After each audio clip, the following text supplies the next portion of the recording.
Hello, this is Mr. McCarthy, and you'll hear my dog Angus, the beagle, in the background. He's got his bone.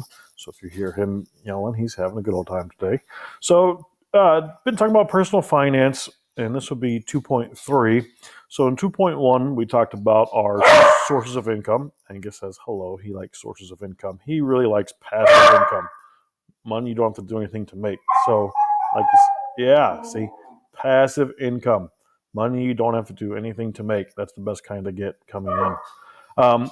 Then we talked about goals. We really like NerdWallet and the SMART method. So specific, measurable, achievable, realistic, and time bound. All right. So be smart with your goals. All right. And we talked about you got to know your situation. Your goal should have a meaning and a purpose. All right. And write them down. All right. All good things to know about goals. All right, which brings us to today, 2.3. So analyze financial needs and your goals to determine financial requirements. Well, we're going to know how much we're going to need to survive. So that's going to be when we're going to talk about our budget. All right, we'll talk about our budget a little bit later, but we did talk about that you do need a budget. All right, and we talked about our goals. We set our goals.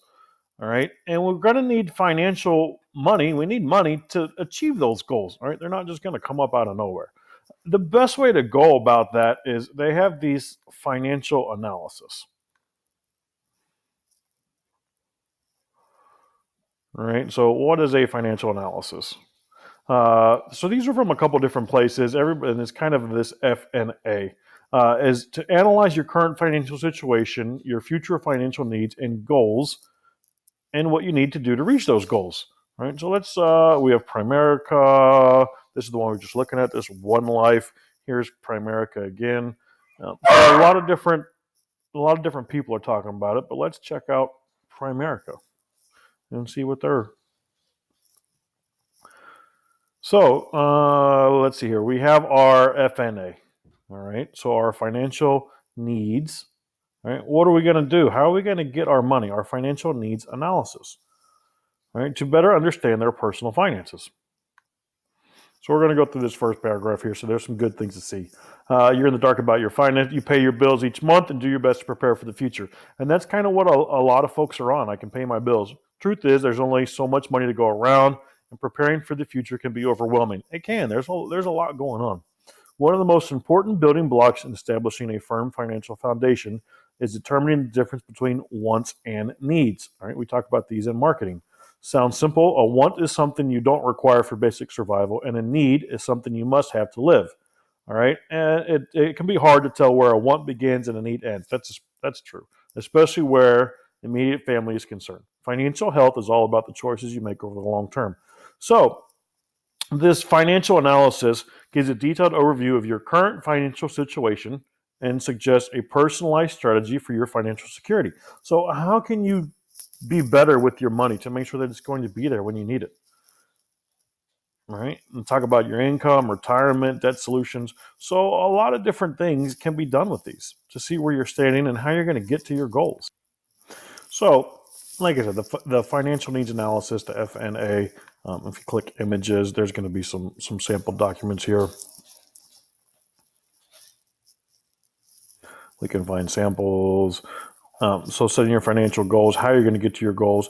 So again, it's just that outline of how you're gonna get there. The things you're going to need to spend your money on, things you need, so the things you want. So let's take a look at it. All right, so you've had time to look over the forms.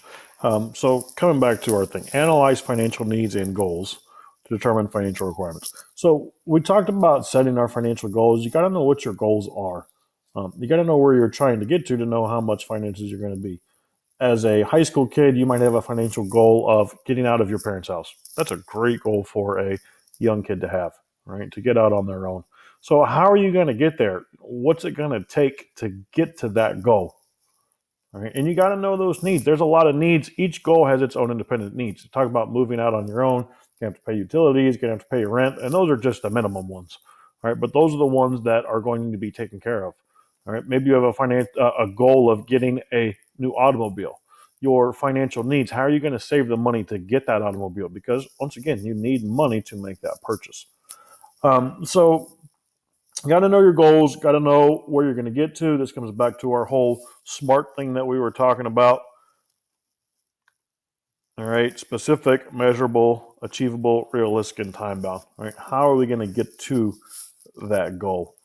How are we going to make sure that we're saving our money properly, that we're spending our money on things we need and not on things we want?